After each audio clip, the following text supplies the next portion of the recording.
morning, everybody. Welcome to Commercial Real Estate CRE Power Hour. So excited to be here with my friend Stephanie. And we're going to talk about how to amplify your success and to really grow your network. I'm based in Reno, Nevada, and I wear lots of hats, including the state broker of Nevada for eXp Commercial. Excited to be here today. My big why is helping as many agents and brokers as I can to grow their commercial real estate business and live their big life through that business. Absolutely. And we were just talking about before we, started the call of why did we want to do this? Why did we want to build a CRE Power Hour? And we've both been able to build our business through the course of the last, 2 decades by building relationships, by reaching out, creating that network, creating those opportunities to learn from one another, for others to bring opportunities to the table, us to bring opportunities back, and to really have a true conversation. And, today, it was extremely important that our very first guest for the CRE Power Hour, which we hope to grow and scale and have thousands of people on this call, is an innovator herself, become a friend of mine. I think we can say that, Linda. But Linda Day Harrison, for those of you who have not met Linda Day or have seen what her innovation is, she's got a resume a mile long. We can't even list everything that she has been, nominated for, won, recognized for, but she founded the TheBrokerList. And I love this because early on in my career, I thought, it is so hard for commercial practitioners across the United States to truly know who's in what market, to truly be able to reach out, to do those referrals, to do those co-brokes. And then one day I stumble on the broker list and I'm like, wow, this is exactly what I've been looking for. Who innovated this? And there it was, Linda Day Harrison. So Linda Day, thank you for being our very first guest, hopefully of many CRE Power Hours, where we really just want to start the conversation, make people aware of the innovation in the space. But I want to know too, all about you and how you founded and why. What was your why for doing the broker list? Well, thank you so much, Stephanie and Lisamarie, for inviting me. I'm really glad I didn't know I was the first guest on the first episode because I would have been, oh my gosh, I would have been so nervous. I want to do a good job for both of you because I think you're onto something, and I just know it's going to be great, and I will support it. And I love the fact that you have a schedule and that I have all the dates I can put in my calendar and I will be ready to go. So good job in putting this together. And thanks for inviting me. I would say when I started out in the industry, of course, started at the very, very bottom of the lowliest job you could probably be in the business and worked my way up, just old school, I'd have to call it, and had incredible mentors. Some are gone already, believe it or not. And so my first message to all of you is treasure your mentors, treasure those people ahead of you that have given you wisdom or knowledge or support. Treasure them while they're here. These last couple of years, we've had some losses and it's hard. So just treasure those people. And it is about people. That's what our business is about. So the bottom line is I started in the business. I had been in the business for decades. I had always had to know where the brokers were in my market. I had to know what they specialized in. I had to know what their interests were as far as what type of properties that they wanted. And the reason was when you're marketing to brokers, you need to target them specifically like a laser beam. You can't. Everybody thinks, oh, I've got a list of 20,000 brokers. I'm going to send everybody this information. They don't want to see it. They only want to know what they need to know. They're busy. Time is their value. So you don't want to waste their time. So when LinkedIn came on the scene, I kind of perked up and my wheels started spinning. And I thought, this is fabulous. Something online where I can find colleagues all over the country. At the time, I was a CCIM. I was also a CPM. So I was familiar with networks. I was familiar with having people to turn to when I needed something, but it didn't include everybody. It was just those who went through the courses or went through the process of becoming designated. So there were gaps. There were gaps in geography. I would get calls from people saying, Lynn, do you know anybody in this market or that market? I'd go to my directories for my CCIM or my CPM, and I wouldn't find anyone. So my wheels started spinning. So from the time I was on LinkedIn until the time I started the broker list, all this stuff was mixing in my mind and kind of helping me to kind of see this path and this thought that why aren't all commercial people exactly what you said, Stephanie, in a place where we could find them? Because every company, every corporation, every geography, every property type has its own groups, has its own conferences, and it's only their people. So I thought it'd be nice to have a melting pot. And that's how I've met you now. It's and I thank the broker list for that. And now I know Lisamarie, who I would never have met. And I give credit to being the broker list that I would meet people like you. Does that make any sense? Oh, no, it makes complete sense. And I love the fact that, I have always tried, I don't win every time, but I always try to just push the technology part in commercial because, I got into the business in 99. My first email account was AOL.com, if we remember that, right? And I mean, it shows an age right there. But to really try to is the day I got into my business to utilize the internet, to build a network of sorts. And it took a while for Facebook, it took a while for LinkedIn, it took a while for all these pieces, and still today, 23 years later, we still don't have everything that we possibly could. But that's what I love about the broker list and why I wanted to definitely have you in my network, because I think our minds align in the fact that, how can we get everyone in our space to be able to find that one spot to network? It's not about what company you're at. It's about, this is our industry. How do we keep improving it? How do we learn from each other? And in order to do that, we got to know how to reach each other. So that's what I love about it. And it doesn't cost anything. I mean, you're basically, you've given everybody in the commercial space an opportunity to land in one spot, which means business growth, referral growth, you name it. And so it's just tremendous. And Lisamarie has been an innovator in this commercial space as well, because this girl, I mean, social media, you scaled so heavily. And that's how I found Lisamarie. When I was looking for Nevada to have that representation, to have that leader that could build that state, I said, I want digital space. And that's how I found her. And Lisamarie, I want you to speak to that, because what you've done in social media, and you've set that precedent bar level up here for commercial real estate, which a lot of people just haven't done in the space. They just haven't. It's true that one of the things, Linda, I love about the broker list is commercial real estate is a business that is shrouded in mystery. There are a lot of secrets. Nobody really wants to help anybody. And just like you, Stephanie and I really crawled our way up and figured it out on our own. Sometimes we had mentors, sometimes we didn't. So let's, pull the veil off of commercial real estate. And there is enough business out there, especially through connection and through social media, for all of us to have more than our fair share of business, and for the newer generations coming up to join commercial real estate and help propel us forward with technology, which is one of the things that Stephanie is so good at.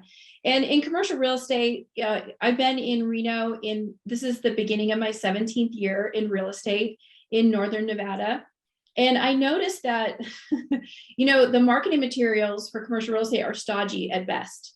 They were paper, there was really nothing going on. So I thought, why not just put it out there at a very high level about the deals I'm doing, about the pocket listings, and having conversations, writing articles, putting myself out there to have conversations with people. And now I get people that really every week that reach out to me across the United States and say, how are you doing what you're doing?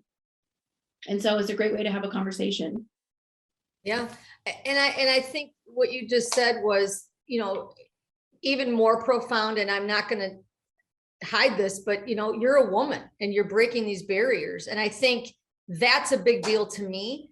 When you think about it, look at the three of us. Okay. Yeah. It's three women, and I'm proud of that.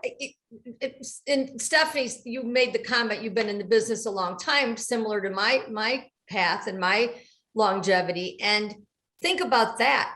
Nothing stopped us. I mean, No. nothing stopped me.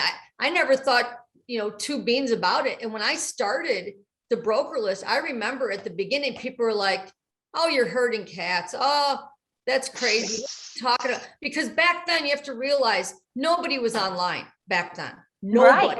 It's like, are you crazy? Who's going to do that? Who's going to go on the internet and put their information? I mean, it was just like a foreign idea. So you have to realize we were really ahead of our time. We were like the old pioneers out west crossing the Death Valley. I mean, that's how scary it was. And I didn't give up because I knew that it was the future. And I knew that the concept of this incredible redundancy in our industry of every single person who has to market property to the brokers is doing this. In other words, all that work and all that labor, because there isn't a central database where we all exist. So I'm not giving up on my dream. Maybe I'm a fool, but I'm not giving up on my dream of the vision. And so that's really what drives me. Oh, no, and you shouldn't give up because we need that. It's like if we can, and maybe this, Linda, because I love when I'm able to put matches together. When someone reaches out to me and says, Stephanie, I know this product specialty type, but it's not in Kentucky, it's in Miami, Florida. Who do you know? And I'm thinking in my Rolodex head, right? Of what do I know? Who do I know? But there's so many more that exist. I mean, there's 600,000 commercial practitioners identified approximately in the United States. But how many referrals dollar volume wise, do you think, or maybe you probably don't know at all, have come because of what you put together for the broker list? Oh, it's got to be billions. Yeah, I can't. I wish I knew, because I get that question. And if I knew how to harness that data, I would, but it's so difficult. And what makes it hard, even when I try to pursue it with our members, is that most people, and this is fascinating because this kind of ties into marketing, are not good at really tracking the digital, I'll call it traffic, or how people found you. It's so complicated. Yeah. There's so many pieces, and you can't discount the fact that when you see something, 10 times or 100 times, it kind of starts to sink in your mind. It's subliminal in your brain. So I don't know how, when I asked a broker, how did that happen? Linda, I honestly can't say. I'm not sure if they found me here. I'm not sure. And so I'm always pushing them to say, try to find out how they heard about you.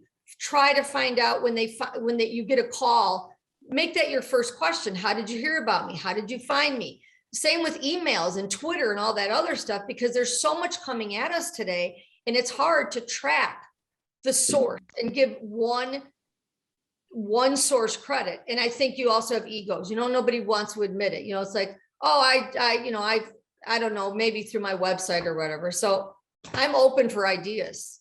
Well, I think that would be a cool innovation. And I think we all should, because there's true value in that, which is why I've been on the broker list and I have gotten referrals. Absolutely. I've gotten referrals.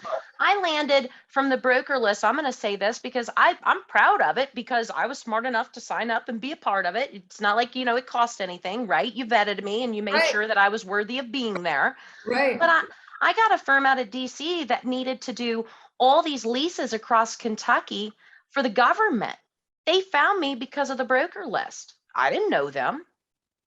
That's what I mean. And the other thing that I'm proud of is we are not, at this point, we have no plans to charge for it. I mean, it's crazy not to be on our site. In other words, Google really likes us because we are so focused in exactly what answers a question. And that's what Google likes. When someone searches for something, like if they want to look for, we'll make up an example, Lisa Marie's market, and they search and they get to our site and they find somebody, Google loves that.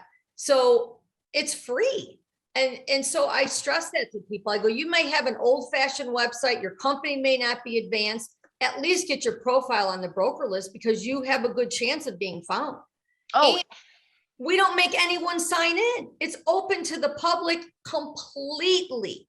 yeah. Well, and that is true. And Lisamarie, I want you to jump back in here, but that's one of the things that I noticed because your rankings is so good with Google.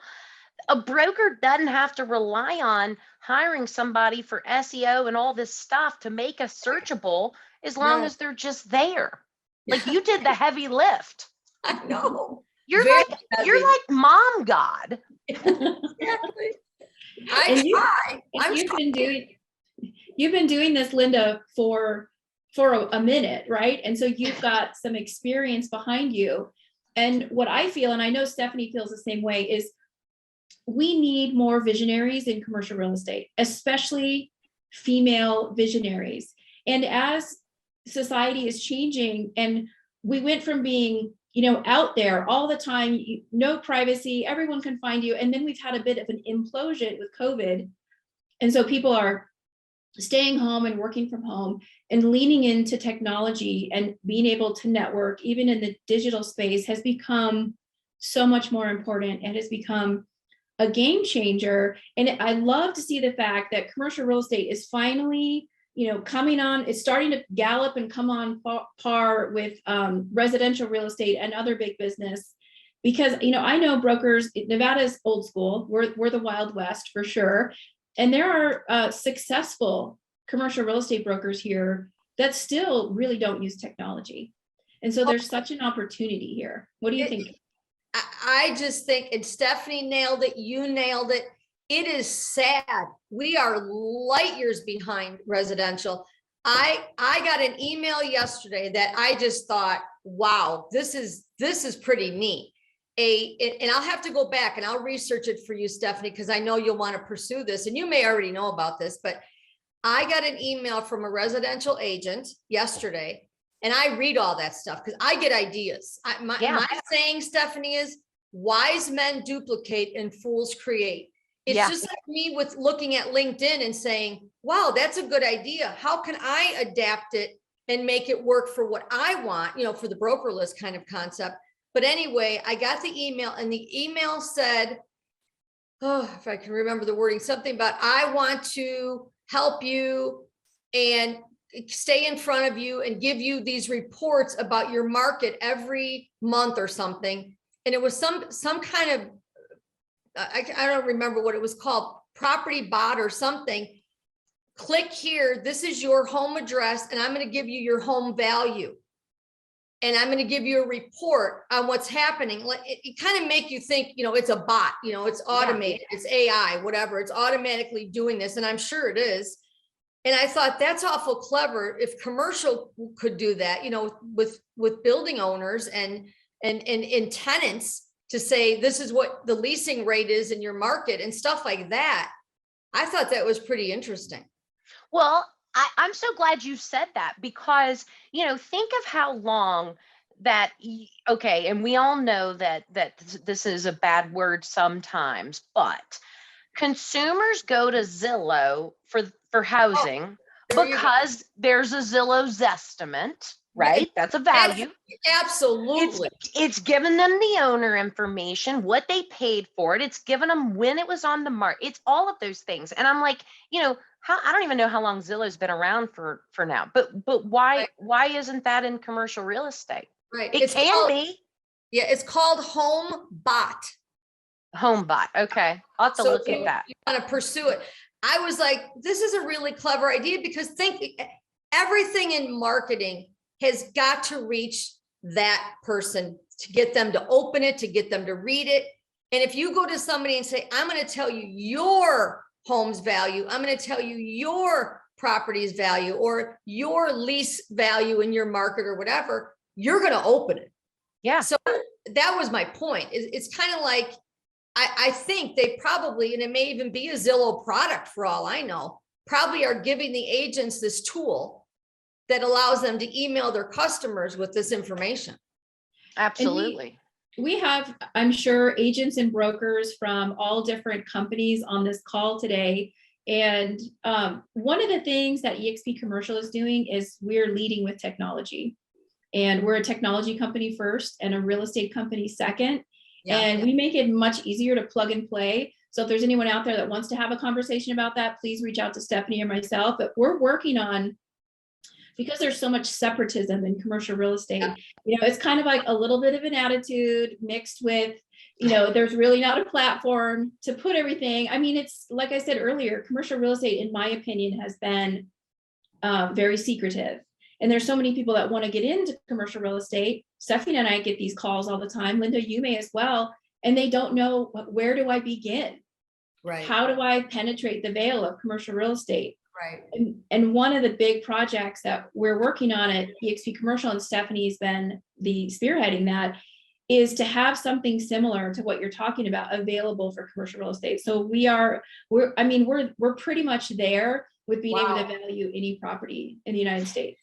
Well, and that's one of the things, you think back to, and I get this all the time, agents, brokers reach out, maybe they've been in the residential space, but now they want to break into commercial, or maybe they're just brand new to real estate in general and commercials where they want to land. And they say, where do I start and how do I build my business? And that's exactly what I've always told people to do, because it's how I did it. It's just back in 1999, data was not so accessible, right? I mean, hardly anything was online. I mean, it was, you're going to 9 different platforms and able to find enough pieces to piece together to even know who owns a building or who owns a piece of land or, who owns that strip center, what have you. But one of the things that really broke me into this industry was following the liens and the mortgage debt, the loan debt. When is somebody's note coming due? When is, what is that occupancy rate now versus when they financed it with that bank, 5 years ago? And really honing in on not so much what I would call a cold call, but a warm call, because my question to that owner was very, very upfront. Hey, Mr. Smith, I see you own the building at 123 Main Street. Your note's coming due in 6 months. What's your plan? Right. I mean, that's what I would say. And they would go, well, how do you know all this? And I'm, it's my business to know this. Well, Right. Why do you want to know? Well, the reason why I want to know is because I've done a valuation. And this is how much equity you have, right? Because I can see their loan, I can see what they owe, and then I can see what the valuation is coming in at. And that is how I became a listing. And I'm going to just call it, I'm going to say it now, and I'm going to own it, a listing queen in the space. I became known for a listing queen in the space because I didn't ask people for business. I asked them to tell me what is their plan. Think about if somebody called you and said, hey, Lisamarie, you own 805 East Chestnut Street. What is your plan? Your note's coming due in 3 months. Do you know how many of those sellers I was informing them of something that they didn't pay attention to? Yeah. I mean, they were like, what? What? I mean, they didn't even think about it, because the bank sends you a 30-day note when your note's coming due. They don't give you step-up warnings. And if you don't have a great banker, then they're not calling you to refinance. Or maybe think about this, especially with all the different economic turmoil we've had since 1999, good, bad, and really ugly. Many of them didn't put them on notice because they didn't want to. They didn't want that asset any longer on the books, right? I mean, so there's so many different ways, but that's what I tell people to do. It's just now, with technology, especially what we've done and what we've built, and there's other programs out there, it's all at our fingertips now. It's so much easier to pull up that information. I used to send an assistant to 7 different county clerk's offices every single week to pull LPs, les pendants, Latin term for foreclosure, right? I mean, that's how I built that business. And I mean, there were years where I got it up to 400 plus closings in a year, because these were people that were hung. They were hung. They didn't have another opportunity. And so, like I called you Mom God a second ago, Linda, today, with creating this amazing reach. they were calling me that because I was saving their butts. Yeah. Yeah. So just pretty, I mean, it is, there's so much innovation that we still have left to do. Right. I wanted to comment on what Lisamarie was talking about earlier, because this is a big point for us at the Broker List. You're talking about commercial real estate being secretive, or, you know, maybe they're kind of like, you know, you made the comment or kind of the facial gesture, like they think they're greater. I think some might, but I think the issue I have found is that someone told me this, and I wish I could credit who said it, is they went to a meeting and it was all commercial people in the audience, and they said, how many of you would take a residential listing? Not a single hand went up. Right? Commercial. Yeah. Do you follow? But then if you ask residential people, I'm sure a lot of hands would go up and say, yes, I would take it. It just happened to me yesterday. I had an agent trying to join the broker list, was a residential agent, and we gave him the nice, you know, we're not supporting that segment of the industry spiel. We try to be so nice to them because we feel bad, you know, saying no to something. And they come back again. Oh no, I got a listing. I'm like, oh, wait a minute. That doesn't qualify you as an expert. Right. And I said, please go find another agent in your market, ask them to buddy up with you, ask them to work with you, do a referral, whatever you can, and learn from the process, and then do another one, and learn. Then when you are ready and you've got more knowledge and you're able to do it once you're in the business, please come back to us. We'd love to have you. But that's what I go through. So do you see where I'm coming from? So it's upsetting. It is. But Linda, I'm so glad you brought that up, because I've had people say to me, and I'm sure you do too, and you do such a great job at protecting that, so that when we go to the broker list, it's not, you know, Joe Smith, who got his residential expertise over the course of the last 6 months, and now he's on your commercial practitioner list, right? I mean, you do such a great job at that. And here's the thing. So, and I love all these technologies, so I'm not knocking anybody. But if somebody signs up for a Brevitas account, or LoopNet account, a Crexi account, hey, as long as they pay, they're in the directory. Yes. Doesn't mean they know how to service that business. I know. And I don't mean to get into this topic, but that's why I hope and I pray that EXP is sticking to their guns on training these people. Yes. I'm very concerned. I mean, I'm very concerned that people that aren't trained are saying I'm commercial. That would be upsetting to me, because I fought so hard for that. And so I'm glad that you guys are saying, oh no, it's just not a matter of stamping that on your business card. You have to be trained, because it's dangerous to operate in such a complex, just more challenging environment. And to Lisamarie's point about residential versus commercial, I think that there's so few commercial agents. I don't believe the 600,000 number, Stephanie. I'd love to talk to you offline on that number and find out where that's coming from, because I don't believe there's that many. But maybe you know something I don't know, but I think that because there's so few of them, Lisamarie, and so many residential, that they're so overwhelmed and overpowered by anybody can just, you know, do a commercial business. They're up against a lot of competition, if you follow me. Oh, absolutely. That's one of the things I love. I mean, many things I love about EXP, and specifically about EXP Commercial, is we created a separate company. So we have EXP Realty for realty transactions. We have EXP Commercial for commercial transactions, M&A, business brokering, all that stuff. And that's a very important way to set up an organization in order to serve your clients at a, you know, very high strategic level. Nothing about discounting purchasing a home. It's most people's biggest transaction they will do in their life. However, for example, yesterday, I had a client, we're purchasing an office building. We've been looking for a long time. There was 4 offers. The offer I wrote for my client was the number 1 offer. It was chosen out of those. And it takes finesse, and it takes experience, and it takes fiduciary understanding in order to make that happen.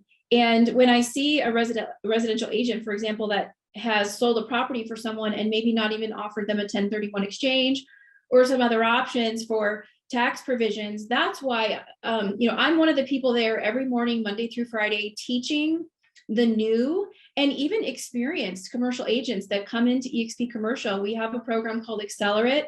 It's 4 weeks long. We do it every month. It's recurring. So I'm up at, we're online at 6:45 a.m. Pacific Standard Time every day, Monday through Friday, except for holidays, to teach at a very high level. And even, we've been doing this a long time. I still learn stuff on a weekly basis. Linda, I tell you what, you've a little better.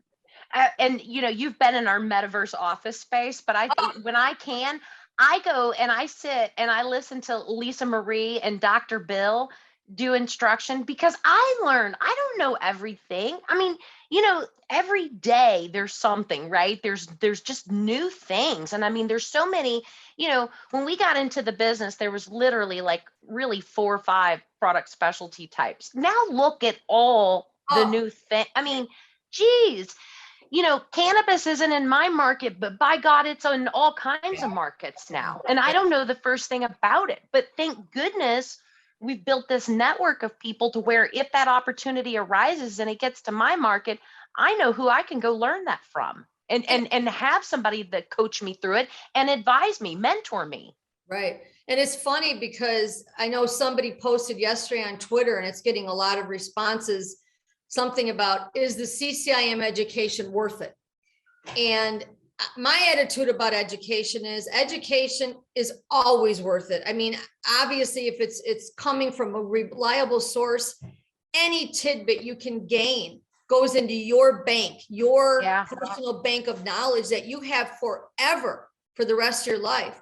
So I think that any education you guys can, I guess, expose your people to is fabulous and should continue. And I was going to mention this, it's crazy, but one of our members, Michael Bull? Yeah. Michael Bull has an incredible program. You guys should license it, like come up with some way to license it through him. Lisamarie, you may want to talk to him and use that in conjunction with what you do.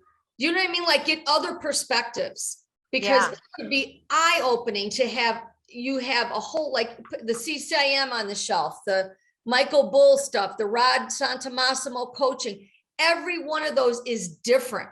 In other words, Lisamarie's is going to be different.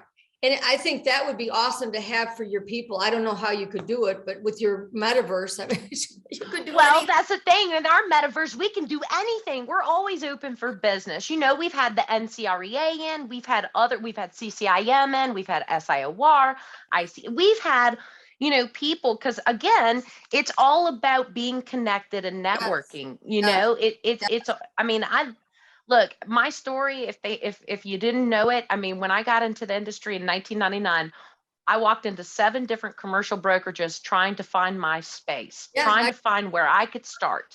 And every one of them slammed the door in my face and said no. And I fumbled. I had to figure it out. I'm so glad I didn't get sued. I'm glad that I'm walking free and didn't go to jail because nobody taught me the right way. But it took me a longer period of time to truly get going. And I always said, hey, look, I want to be successful in the industry. I want to be successful. I want to live well. And I want my family to be taken care of. But if I can, I want to also change the industry of don't judge a 21-year-old female and say she's never going to give enough to make it worth her coming into the industry. And I love it because, Linda, all those guys that said no, I guarantee you, I know for a fact, they're all like, damn, we screwed up. Right. Exactly. I know. You never know. You never judge a book by its cover. We know that. Yeah. Well, I'm coming into the commercial real estate business. My story is very similar to Stephanie's, but I remember my brokerage, all guys, the first brokerage I was with. And there was one other woman and she was on a team. And I thought, oh my gosh, maybe she's on a team just to validate the fact that a woman can be in this industry. Well, I didn't want to be on a team. I wanted to pave my own way. And I tell this story, it's funny to this day. It's 4:00. All the brokers, commercial brokers, are leaving the office. And I'm still there in my office. And at 10:00 at night, I opened my office door to go to the printer to get something and set off the alarm. There's this loud sound. And I'm like, oh my gosh, what do I do? Well, I was like, I'm going to do whatever it takes to be successful in this industry. And if it means I work outside of banker's hours and I have to burn the midnight oil and set off the alarm, I'm going to do it. And I have a question for you, Linda. What was the biggest lesson that you learned, Linda Day and the Broker List, that you learned in 2021? Oh, I wrote a bunch of notes down because I did go through all your points and wanted to add. What I got out of it was, even when things are super bad, they can be so bad, things turn around. Everything's a cycle. That is important. In other words, even because 2021, we're still not out of it, but you know what I'm saying? Like 2020, super bad, with COVID. Yeah. And 2021, we started coming back. But I think that we just have to look at life and look at what we go through. Even when we have really, really down times, things will come back. Just hold on tight, ride through it. We will get through. We will make it. And I think our country is very resilient. As much as we get a bum rap, when you look back on history of our country, we've had worse times than this. We're living large compared to back in the day. I mean, when you think about it, if you really study history and know how bad it was over the years, we're doing pretty well. So I just think that what I learned is, even through something as daunting and as scary as what we've been through with COVID for the last couple of years, we got through it. What happened?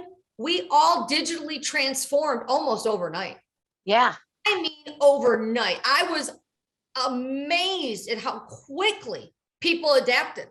So you always remember that, even if things are so bad or things suddenly change, people will adapt.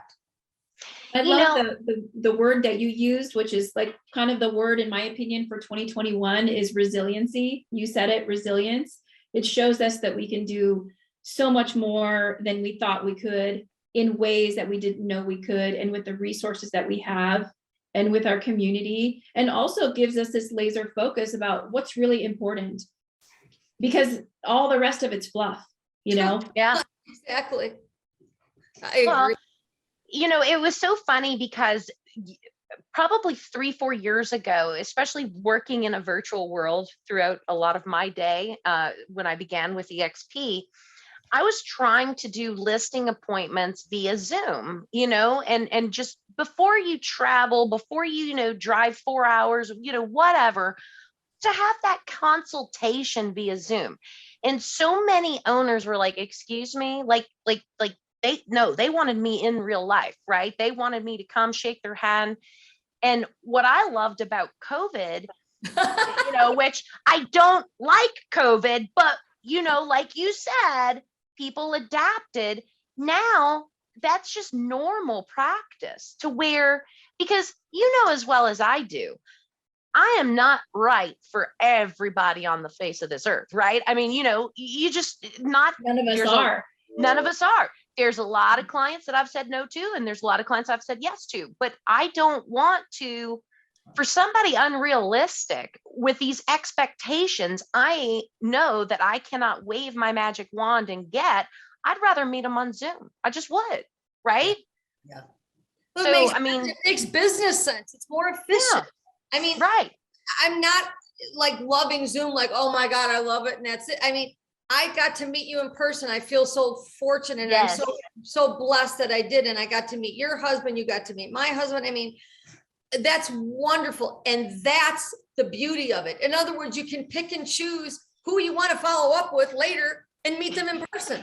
So you meet them on the screen and you say, well, and that's another point I in my notes, you in all the questions. One of my biggest points I want to make about life, and anybody will agree with me, I hope, is that surround yourself with people you want to be around. Surround yourself with people you want to work with.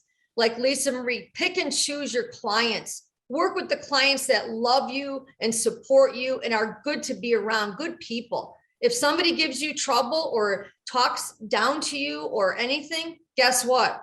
You know my price, it's a lot higher. Or don't work with them at all. And when I say a lot higher, I mean, you quote them something where they'll never hire you anyway. You got to put the headache fee in there. Yeah. That's what I call it. Oh, migraine potential, extra %. Right. Yeah. Or I look at it as, it's kind of like a nice way of not insulting someone and saying, okay, well, it's going to be a lot more. It's like, they're not going to hire you. So you're clear. They don't think of you as someone that insulted them. They'll just say, oh, her prices are high. It's like, okay. Well, and if you ever heard that saying, if everyone's your client, no one's your client, you get to target and focus on those people that know, like, and trust you, that you've done deals with. Yeah. And when I'm coaching and mentoring commercial agents and brokers, you don't have to discount your services, because I've learned the hard way. The ones that you discount for, a lot of times, oh my gosh, you end up paying them to do the deal, because if they're leading out of the gate with their value proposition is that you're going to work for this low amount, then I just say, maybe I'm not the broker for you. Yeah. Let me refer you to someone else. Yeah. I used to say this. I used to say, that's your carrot. You're giving me this shriveled up all mangled carrot. That's my reward. No, That's I want a nice big carrot. I don't want a little shriveled up old carrot. People think, oh, I'm going to give you this. It's like, that's not anything I really want. Like, Oh yeah. Not on the top of my list. Absolutely. I mean, you're right though. I mean, I got to the point, early on, again, I didn't have that mentor. I didn't have that education. So I was like, okay, they're willing to give me 4%. All right, I'll take it. Something's better than nothing. I gotta eat, right? But they were the worst. They ran me to death. They had no appreciation. And I finally said, you know what? If I'm gonna work twice as hard for the demanding, unappreciative people, I'd rather not work, because that's when you start to hate the business you're in. Right. We're getting some good comments, and there's one that I definitely want to answer. Yes, let's do it. Chris Shomo. And I will say, Chris, and I can't wait to hear Lisamarie and Stephanie's answer on this one, but I always tell people, when you look at commissions or rates or whatever, that's your own personal decision. You have to look at your own overhead, your own time, your own, how do you value your time? And then compare all that to the marketplace. So that's a personal answer. And also in the industry, you don't want to collude on prices. It's illegal. So be careful with that type of question. Lisamarie, Stephanie, how do you want to answer that? I look at dollars per hour. That was one of the things I learned early on is how much am I making for every hour that I work? And if you're starting out at, $30 or $40 an hour, and your goal is $300 or $400 an hour, or $2,000 or $3,000 an hour, then if you don't have a plan, you're never going to get there. So you can look at a deal and break it down as you learn. Of course, this is something that comes with experience, or if you have a mentor or a coach, and you can figure out, does this fit my business model? Because you need to have a business model for your clients. Who are your clients? Like Linda, you talked about earlier about laser targeting investors. Because how many of us I got a text message this morning about this whole deal someone has looking for a investor to buy this. And I'm like, Mom, I don't got time for that. I know exactly who I'm going after and exactly what I'm doing. And hyper local is the wave of the future. Now at eXp Commercial, we can do a deal pretty much anywhere. We're an international company. And it's also important to know your local marketplace at such a high level, because that's going to set the foundation for when you start, branching out into other areas. So that's my response. Yeah. I was going to add one more thing to that. What I used to do when I would get inquiries for new business, when I ran a commercial real estate company, and someone would say, we want to hire you for something. What's your price? Or what will you charge?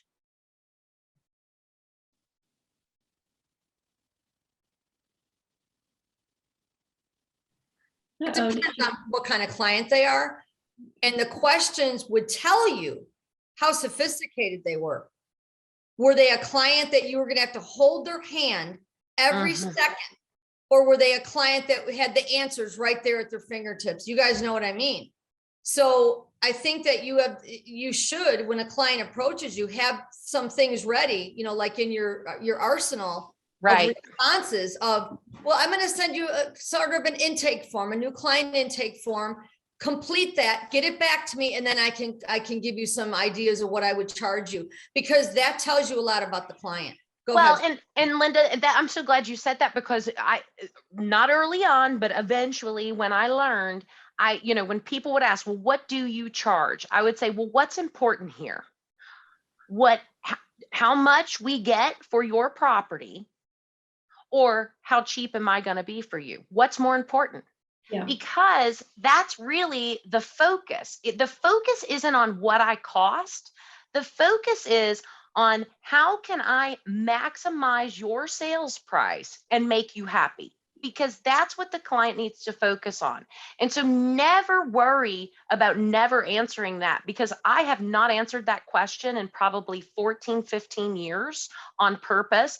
And I always put it right back to them. And then that's what our focus is. From that point forward, nobody worries about what Stephanie makes or my entire team makes, because I have a team and we're not going to work for little, because I've got to split this throughout a lot of people with a marketing director. And we've got an amazing office administrator. We have a team, we have a full-fledged business. And it's all about maximizing the dollar that somebody wants on that property. They're not going to care about what Stephanie Gilezan walks away with if they're happy anyway. So that's really that focus. And, on the next these power hours, just like that's what the focus is. We're going to talk more about those tidbits. Come with those questions. We're not perfect, but again, I've sold billions of dollars worth of real estate. Linda has, Lisamarie has. We're not the experts. We don't know it all, but we do know enough to where we've built these awesome careers, and we want to meet more of you to come and bring your tidbits. We share, you share. Let's truly build a CRE Power Hour every second and fourth Wednesday of every month. Let's get this big, because the goal for 2022 is, how do we all maximize and how do we all make the most? There's billions of dollars out there for each and every one of us to go grab a piece of. Let's learn how to do it together, right? Right. That's right. I call it having more than your fair share. And there's so many opportunities out there. And we're about, at CRE Power Hour, we're about maximizing those opportunities, having these kind of unplugged conversations where we can just be real about what's happening and what has happened, and creating this path for moving forward. So Linda, just a good segue here. Tell us, what's your secret sauce? What is it about you that makes you stand out from those people around you? We know what that is, but we want the audience to hear it from you. Well, the only thing that I think comes to mind that makes me different, or what I do different, is that I do try to help everybody, and I mean everybody. I get calls from the general public. I get calls from my members. I get calls from just people off social media. And I try to answer all their questions, or like Stephanie said, we don't know it all. Give them to the right resource. Yeah. Turn them to the right person, connect them to the right person. So I'd say it's just old fashioned helping others. I mean, it's old school, but I think helping people takes you really a long way, just being yourself. I love it. That's true. And sometimes when we're busy and we're moving and shaking and getting caught up in I call it the whirlwind, which is all the noise of our life and our business. My motto is, we rise by lifting others. And so Linda, you and I share that, because not only do I feel like we become better people, better business people, better family members and friends by helping other people, we can also financially benefit from that as well. There's nothing wrong with that. Yeah. I just feel like I always said this, it depends on what I'm doing, but I always think that it just, obviously it's selfish because it feels good. I'll be honest with you. I mean, it feels really good. And I think that I always want to leave a good mark on people about the industry. Like, wow, the opposite of what you were alluding to, Lisa. I want people to say, oh, wow, that lady in commercial real estate was really nice. She was so helpful. I don't want to be the intimidating, arrogant, person like, oh, I can't help you. Or I want to help everybody and anybody that approaches me or my website and asks a question, because I want to leave that feeling like, people are approachable in the industry, because I don't want them to have the opposite feeling. Yeah. And we're, one of the reasons the three of us are here today on our inaugural CRE Power Hour is we're all connectors. That's really our personality style, is we're connectors and we're doers and we're innovators. And we want to share that with people. We want to invite them to become and be part of our virtual circle and have these unplugged conversations. And just as a final thought, what is your recommendation for people moving into 2022 that want to grow and scale their commercial real estate business? Well, I like the attitude of less is more. Keep it simple, but really do well at it. Don't try to take on too much. Focus on one or two things and really excel at those things, because I see a lot of people getting just crazy because they're trying to do everything. Yeah. And you just can't. And it applies to what we do in commercial real estate. I mean, if you think that you like multifamily, dig into it, get good at it, study it, research it, just eat, drink, and sleep that segment. Don't try to say, well, I'm going to learn this. I'm going to learn this. I'm going to learn all of it. You just can't. Pick something, get really good at it. Because I think if you get a really solid foundation on one thing, going to the next thing is a piece of cake, because you've got that solid foundation. You've got a track record. You've got testimonials, you've got all this good stuff. And now if you transition or move or change, you have a good credibility to enable you to do it easier than trying to be spread too thin. Because to me, it seems like when I talk to people that are new into the business, they're always like, well, I'm going to do everything. And it's like, oh my God, are you sure you don't like isn't there something that's you mean they have, I call it squirrel syndrome. Yeah, isn't there something that you prefer?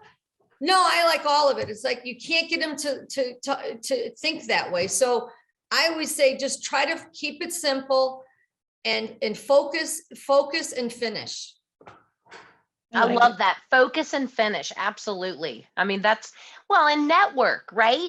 We're all networkers. We've all been successful because we network. We know we can't do everything by ourselves. We need to rely on other people that are specialists in this industry to help us out. And I mean, that's how you lead to victory right there. It's always a team effort. Don't ever act like you can win by yourself, because you can't. No, that's true. But I think Lisamarie's asked a good question, because I think a lot of people try to do too much and then they don't succeed. Be willing to say no. Or like you said, Stephanie, you know what? I'm not focused on industrial, but I know somebody who is, or I can get them to partner with me and we can help you in some way. But don't sit there and go, oh, now I got to learn industrial. I mean, don't bite off something you can't do. No, not at all. Well, this was awesome and amazing. I think it was great. Next is going to be even better. I want more people to come with a great conversation, ask questions, contribute. Let's teach, let's learn, let's utilize each other to get to that next, level of what we can all do and benefit from one another. But Linda, thank you so much for coming on. Can't wait to see you next time. I know we'll speak again before then. Yeah. And Lisamarie, oh my gosh, I love that we are doing this co-hosting thing. And our next guest on the next Wednesday that we host this, Lisamarie, give them a little insight to that, because this is going to be awesome. So our next program is going to be on the 4th Wednesday of January, and we're having an amazing guest. Her name's Bernadette Hurley. She's a national commercial real estate coach and has grown big teams, and she's a mover and a shaker. She's someone you want to know. So we'll be talking to her and having some more of these unplugged conversations next time. Yeah, so come ready to learn next week for sure. Or next week, in 2 weeks. 2 weeks, our next one. Yeah. Thank you so much, Linda. Happy New Year. Thanks for having me. Thank you.